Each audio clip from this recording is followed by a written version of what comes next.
Bueno, hola Pablo, ¿qué tal? Buenas Hola tardes, Guido, ¿cómo ¿cómo te va? andás? Muy bien, gracias por recibirme. Bueno, queríamos conversar con vos en este seminario en relación a algunas características específicas de la década del 30, de lo que sería la década previa al peronismo. Bueno, me interesaba en particular allí si podríamos describir las características del mundo de la educación superior en general, de la educación en general, mejor dicho, y superior en particular. Y también, pero a trazos gruesos, estas dos primeras preguntas, el rol del Estado. Es decir, ¿cómo definirías vos al Estado durante los 30 hasta el golpe de Estado? Hasta del 43. Claro, Perfecto. sí.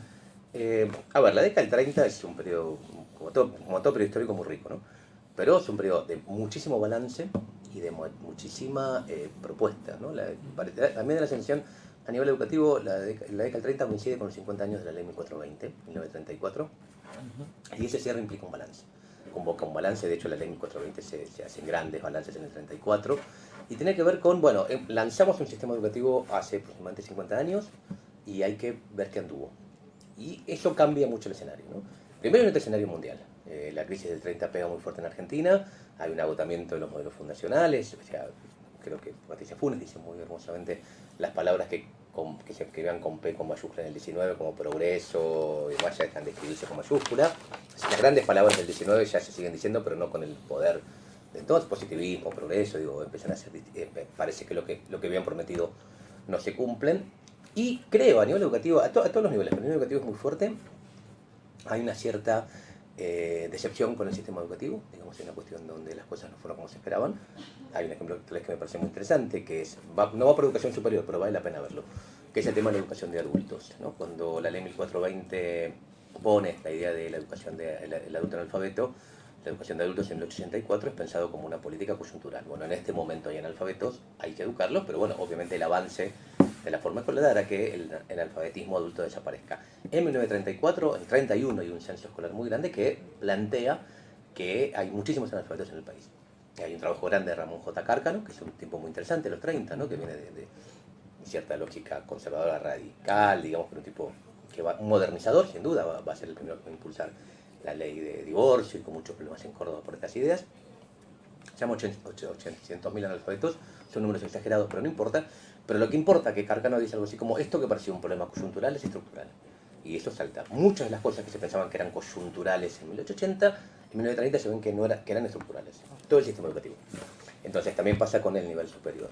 A nivel internacional, un dato que yo creo que es importante es que en un escenario bastante distinto al actual, si queremos, eh, el intelectual argentino, el pensador argentino, el estadista argentino, desde esta parte del mundo, después de una supuesta crisis, después de la década del 30, después de una experiencia fallida del radicalismo que no terminó como se esperaba, con el golpe, etc., pareciera que las cosas no fueron, ¿no? El orden y el progreso también propuesto por Roca no se ha cumplido, o sea, un poco las promesas previas no se cumplieron. Levanta la vista, mira el mundo y lo que ves que, por supuesto, hasta que estalla la Segunda Guerra, por supuesto, ¿no?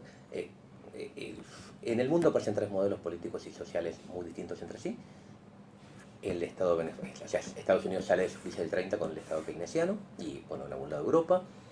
En la URSS, el fantasma rojo de Europa se materializa en Moscú en el 17 y logra que Rusia, país atrasado, feudal, pase de potencia, y en Alemania, en Italia, pero sobre todo en Alemania, derrotada en la Primera Guerra Mundial mediante los modelos corporativistas, vuelve a ser potencia. Digo. Por supuesto que son tres modelos con mucha oposición y esto va a ser la base de la Segunda Guerra después, pero al comenzar la década del 30, los tres modelos muy distintos entre sí tenían algo en común, los tres funcionaban. Los tres parecían haber sido modelos que habían sido capaces de ayudar a sus sociedades en tremendas crisis a salir de ellas. Entonces, claro, uno sabe cómo terminó la historia. Y además uno tiene ciertas posiciones más cercanas a uno que el otro, y probablemente las hubiera tenido en aquel entonces. Lo que quiero decir es que el intelectual argentino levantaba la vista y decía, bueno, ¿con cuál de los tres me ofrece soluciones a mi situación? Digamos, ¿a cuál tengo que parecerme? ¿A cuál tengo que acercarme? ¿Con cuál tengo que aliarme? Digamos, en idiomas actuales. Entonces, eso es central. Digamos. Y muchas veces lo que me parece a mí que para entender estos fenómenos y también la fenómeno del peronismo es que, como sabemos cómo terminó la historia, hacemos una lectura muy retrospectiva y, bueno, ya sabemos qué pasó después. Entonces, es fácil, el diario del lunes. El esfuerzo del trabajo es tratar de las fuentes sin saber cuál va a ser la fuente que viene después. Digamos. Entonces, y creo que es un problema que muchas veces cae en la historiografía. Que como sabe como como sabe para dónde derivó, digamos, o cuál fue hasta la biografía de los propios sujetos, les cuesta ubicarlos en el momento, ver lo que estaban produciendo en ese momento como elemento coyuntural. Esto por un lado para pensar los 30, ¿no? Sí, claramente el estado de los 30 cambia, ¿no? El estado, yo no sé, habría que la gente sepa más, a nivel educativo por lo menos. Yo creo que estado benefactor en los 30 no podemos hablar, estado benefactor va a ser un invento más del peronismo, pero sí estado interventor.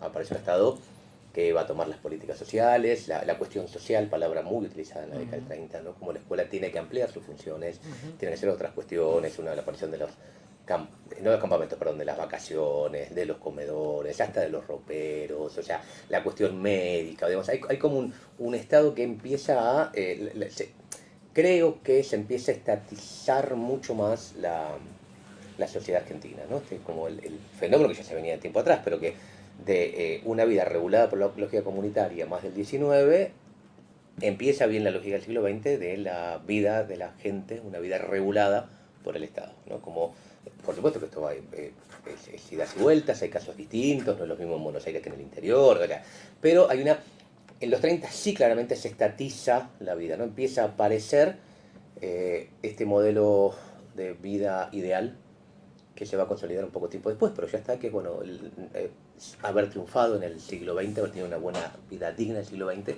es haber tenido una vida que te reguló el Estado. Naciste en un hospital público, te educaste en la escuela pública, si fuiste hombre te ritualizaste, te masculinizaste en un espacio público llamado servicio militar obligatorio, conseguiste un trabajo en el Estado, es el mejor trabajo que puedes tener, te jubilaste en el Estado y te enterraron en un cementerio público. Digamos, aparece la idea de que la mejor vida, si alguien logró toda su vida, todas las instancias importantes, te casaste ante el Estado además. Pudiste divorciar también. Eso todavía va a faltar, pero sí, pero digamos, me parece que es interesante como en los 30 la vida estatalizada, un poco esto es lo que después en los 70 y los 80 se va a denunciar muy fuertemente, el Estado que te oprime, ¿no? No, la verdad en la década del 30, 40, 50, una buena vida era una vida estatal. Va a venir después, pero ya en los 30 uno puede ver estos elementos que empiezan a consolidarse.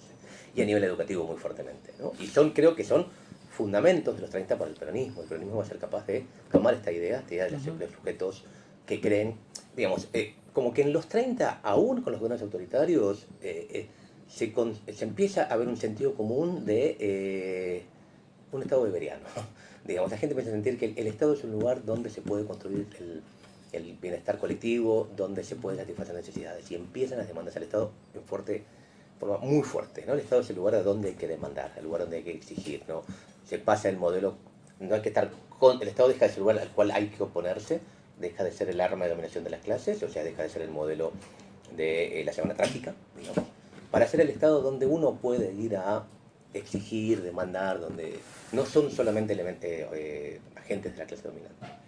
Eso está en los 30. Y a nivel educativo central, porque si algo, el Estado muchas cosas, pero una cosa que sin duda es la escuela y el Estado. O sea, empieza la idea de que hablar de escuela es hablar de Estado y hablar de Estado es hablar de escuela, ¿no? Esto es el caldo de cultivo para los fenómenos educativos del peronismo. Y en relación al proceso de industrialización, a la relación economía-educación, ¿se puede establecer algún vínculo de los 30 que después el peronismo retome? ¿O vos ves exclusiva originalidad del peronismo en relación a ese tipo de paradigmas? Originalidades que nos quedan pocas, pero no, ya empieza a pasar. Lo que pasa es que hay una industria distinta, ¿no? En los 30 sí la industria empieza a demandar al sistema educativo. Si vamos un poco más atrás, lo que uno puede ver que en el origen de estos trabajos de Tedesco, fundantes de historiografía educativa argentina, el sistema educativo argentino no nació con fines económicos en el sentido de, no nació para formar al proletario. Digamos, en toda América Latina, esto es un trabajo fuerte. Si bien en Europa uno puede ver la tensión en el 18, 19 de la formación del proletariado y bueno, Marx en el Capital y el método lancasteriano, en América Latina no es la formación del proletariado, del proletario, la problemática. La problemática es formar un sujeto moderno, lo que una investigadora mexicana, Eugenia Roldán Vera, llama el sujeto postindependentista. Tiene que ver con un motivo más cultural. O sea, la idea es, si este hombre es civilizado va a ser un buen trabajador. Algo de esto está en Alberdi y en Sarmiento. O sea, la idea es disciplinar la fuerza de trabajo. Y disciplinarla no para que trabaje en la fábrica, sino para que tenga ciertos hábitos, ciertas conductas. No tiene que ver con, más una práctica de socialización que de darle herramientas técnicas o tecnológicas. O sea, formar al proletario, formar al obrero, en el origen no está. En los 30, los cambios en el sistema productivo empiezan a demandar, por lo menos, yo no sé si empiezan a demandar, pues, bueno, sí empiezan a demandar Pero lo más fuerte es que se quejan con lo que... Esto, la escuela no cumplió con este mandato. Si la escuela... Bueno, si con la ley 1420 vas a formar buenos trabajadores, porque en los 30 dicen, parece que algo más había que darles, que no alcanzaba con esto o que no cumplió. Entonces empiezan las primeras alternativas fuertes de vincular con el trabajo, ¿no? Y ahí tiene que ver con el Estado, digamos, hay investigaciones ahora, hay trabajos muy interesantes, Luz Ayuso, su tesis doctoral sobre los ferroviarios y demás, que bueno, que la formación para el trabajo en la Argentina previa al peronismo no es que no existía, sino que no pasaba por el Estado, ¿no? Tenía que ver con la sociedad civil o los sindicatos que empiezan a, después del 35, después del 36, sobre todo, a demandar al Estado, ¿no? Entonces, hay una idea de que el sistema productivo, digo, hay otra cuestión, empieza a llegar el keynesianismo, se electrifican las cuestiones, digo, la lógica productiva de los 30 ya es otra, una industria potente, pujante, que empieza a mover la economía, por supuesto, con los límites que sabemos, por sustitución, por liviana, ultraliviana, sustitución de importaciones, pero sí que es otra cuestión, ¿no? O sea, la imagen de formar al ciudadano, al gaucho, ha desaparecido. Entonces el sistema educativo queda muy entrampado, empiezan a haber demandas, desde también hay que mirar un poco más los militares, ¿no? Los primeros, los hijos de Mosconi, digamos, empiezan a plantear la idea, bueno, un ejército, una fuerza armada que se cree, que considera que su función es también desarrollar, es una palabra muy temprana, pero el progreso del país tiene algo que ver no solo con defender las fronteras o demás, sino con hacer que el país avance, y creo que Mosconi es como el símbolo por excelencia, pero bueno, Sarov, digo, hay una cantidad de militares que toman esta idea de ser los, digamos en términos de Gramsci, los intelectuales orgánicos de la nueva nación. De hecho, van a considerar que pueden dar golpe de Estado.